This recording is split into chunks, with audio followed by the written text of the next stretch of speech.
So glad I picked another one of these up. AD10 from Cold Steel. Andrew Demko design. Just can't go wrong. What's up, guys? Carter here. Got another video for you. We're going to be talking about the AD10, and I'm going to have the AD15 here just for fun. I don't know if I'm going to talk about it. Maybe I will. Who knows? Hard to say. Anything can happen. Why am I holding that? So I'm not really going to do a full-on review of the AD10. Maybe I am. Maybe I will. We'll see where this goes. This may be a review, or I may just talk a little bit about the history of the AD10, why I think it's so cool, why I'm so glad I got this one. So, Andrew Demko, interesting fellow, does a lot of innovative knife designs, innovative locks like the Scorpion lock, his newest one, the Shark lock, and the OG, or at least the OG that everyone knows him for, is the Triad Lock, which was a really cool lock design, which is why Cold Steel was so interested in purchasing it or working with him. I don't know exactly what that relationship is between Andrew Demko and Cold Steel, but Andrew has been designing knives for a long time, and the AD10 was kind of his flagship knife, his flagship custom knife. And he would custom make these with his hand-built Triad Lock mechanism in there. And that's kind of how he got his claim to fame. One of my biggest regrets in the knife world is not pursuing one of those knives more aggressively back in the day. I really wish I had a custom AD10 with titanium liners and textured carbon fiber. I've said that before because I regret not getting that.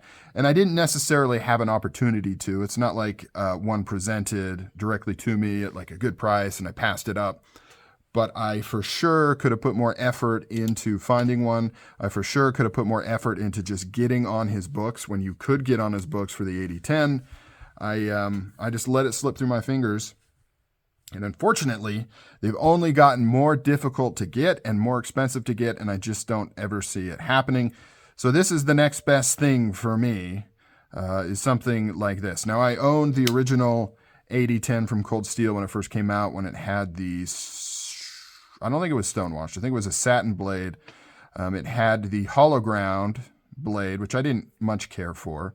I don't really like hollow ground blades on heavy-duty utility knives like this, and it also deviated from Andrew's design. He did flat ground blades, and I think it makes more sense. So I'm glad they moved to a flat ground blade, as you can see on here. The other difference from the original Cold Steel offering is they have these contoured G10 scales, which I don't like because I don't like the way they look. To me, they make it look bulkier than it is. It's almost like an optical illusion when it has this contoured design, and when you're looking at it like this, you kind of think that these scales are, I mean, they're pretty thick, but you think that they're thicker than they are. And once again, it deviates from kind of Andrew's customs, where he did do contoured scales, but usually the AD10 had flat scales. Now, that being said, when we're talking comfort, it's amazing. The ergonomics on this knife are outstanding. You can see just how perfect it is, and it has this nice choil up here, and then it has this pinky flare, and you are just locked into this knife. In my opinion, this is the perfect utility hard use folder. It doesn't look as cool as some of the crazy frame locks that came out back in the day, but I would say that this could probably handle more practical use. I'm talking camping, chopping up things. When we say using it as a pry bar, which you really shouldn't ever use a knife as a pry bar, but when you do need to do that for whatever reason, minor prying, this thing has a tip that can handle that. And a lot of knives do. Strider Tontos and stuff had really thick tips. But the locking mechanism on this, I would trust this over just about any other frame lock or liner lock. Hands down, the Triad Lock is really ingenious. If you don't know about it, look up some old videos talking about why it is such a cool design compared to the old backlock design. The old backlock design isn't that robust of a lock. The Triad Lock solves that in spades. It's not only a little bit more robust, it blows it out of the water, and it does it in at least conceptually, a relatively simple fashion, right? It's not adding a ton of gizmos. It's basically just putting in a pin in between the two locking faces, and that pin goes through the liners, preferably steel, but I believe these are aluminum, which are still pretty good. And then it distributes that force through the whole frame instead of the force being just between these two locking surfaces. And it enormously increases the strength of that lock, and not in an obnoxious way, right? To the user, it's oblivious, right? And that's the beauty of it, because there's some frame locks where they do some gimmicky things to make it more robust and to make it seem like a fixed blade, but it usually requires putting a pin in or pressing some buttons or turning a lock or turning a dial on the frame lock to keep it in place. It's extra work, extra pieces, things that can break, things that can fail, things that you have to remember to do. Whereas the Triad Lock, it just works normal. Like you move it like a normal back lock, and the magic is just in the engineering, in the design. And that's a critical piece right there, because to the user standpoint, it's transparent. Like they don't even know that's happening. But apparently, Andrew Demko, the handmade knives were very, very difficult for him to make with the Triad Lock. He doesn't like doing it, and that's why he's kind of pushed away from doing AD10s and the Formax and things like that. By the way, here's the thing though.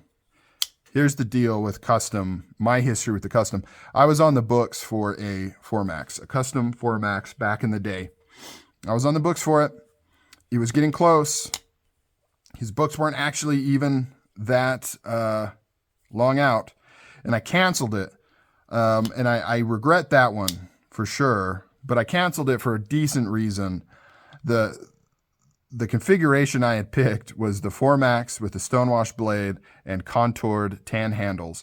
And then about 5 months or 6 months into my order, it was announced that Cold Steel is going to be doing a production version of the Formax in that exact configuration. And so I was like, I don't know. Put me in a sticky position, because I'm like, for less than half the price, I could just get that one, and it's essentially the same knife. I think it even had the same steel. And I also somewhat questioned how custom was this custom I had on order, because at that time, the Formaxes were made in the U.S. by a company here in the U.S., and then they farmed it out to Italy, and then now they do Italy and Taiwan, or just Taiwan, I forget, but originally it was a U.S. company, and so I did kind of question a little bit, like, is this really coming from Andrew Demko, or is he just kind of taking some of these local parts and putting his custom pivot in and selling me a double price Formax? I don't know. Maybe that was wrong of me to think that, but I did kind of worry, because he was kind of pushing for that tan contoured handle when I wanted the carbon fiber. And I was a little like, okay, why are you pushing this tan handle? And then I find out that that's what's going to be released on this U.S. production run. And so I got a little skeptical, and I backed out. Kind of wish I still would have got it. It would be cool to have a custom Demko piece with the Triad Lock, regardless of whether or not it was full custom or what the deal was. I'm sure it was. If he was saying it was custom, I'm sure it was custom. It was just my insecurities. And at the time, that was a huge amount of, it's still a huge amount of money, but at the time, it was a massive amount of money for me. So I backed out of that. I do not, nor have I ever held a custom AD10 or Formax or anything. Actually, no custom Andrew Demko. And that makes me sad. It hurts my heart. Really does. He still does some Triad locks, but very rarely. And I'd imagine that the prices on those are just through the roof. I've seen the prices on old customs of his that have been carried and beat up, and it's about double the price of what they used to go for brand new from him. And I just don't know if it's ever going to happen. But yeah, AD10. Sorry for the ramble, guys. I told you this is going to be a wild, wild journey. If you're still hanging on, I applaud your attention span. Attention spans are kind of falling through the floor nowadays, it seems like. But that is a nice ramble on my history with the Triad Lock, Andrew Demko, customs, and things like that. So really excited to get his production version of the original version of this knife, and then this one, because the black and the OD green is a combo that just looks so good. There's something about it. Absolutely love it. This black is going to wear really nice. If you use this thing hard, you're going to get some cool different patterns going on in the blade, and it's just going to look awesome. This is the kind of knife where if you carry it and use it, it's just going to look cooler and cooler as you get little marks on it and things like that. The only thing that I really wish they would have done is black coated the liners. I believe these are aluminum liners, like I said, and they kind of stick out like a sore thumb. Not as bad on the green or the coyote brown, but I believe the blacked out version also has raw liners. I could be wrong, but I'm pretty sure it's raw liners. And so if you get the blacked out version, it's going to be an almost completely murdered out version of this knife, except for the logos and stuff. But then you got these really bright aluminum liners, which is kind of unfortunate. But I didn't get that one anyways. Just heads up for those wanting it. This thing is a beast, man. Like, to me, it's the quintessential hard use folder, like the real hard use folder. We can call things like this a hard use folder because it's heavy and it's thick and it has these features. But I would say that the Andrew Demko AD10, which is lighter, considerably lighter than something like this. This is far more suited for actual hard use. Camping, bushcrafting, survival, you name it.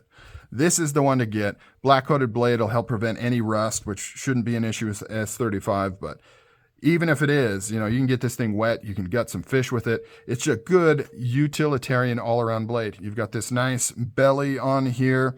It's thin enough to cut well, but it's going to take a lot of abuse. It's going to take a lot of damage. This definitely isn't a hardcore slicer. If you're looking for getting really thin slices or doing some intricate work, yeah, this is probably not the one for you, but it's a very capable cutter and very strong edge that isn't going to get deformed and chip and have all kinds of issues if you're out in the wild using this thing as it's meant to be used. AD10 cannot recommend it enough. Everybody should have at least one of these in their collection, even if it's just to throw it in their truck or their tackle box or whatever, to have in case they need a really strong knife that they don't have to worry about cutting up their fingers and things. So that's the end of my ramble about the AD10. If you guys have stayed on this long, I applaud you. I appreciate you. You are awesome people, and I'm glad I get to make these videos and talk to you all. So I'll catch you guys next time. Till then, I'm out. See you guys.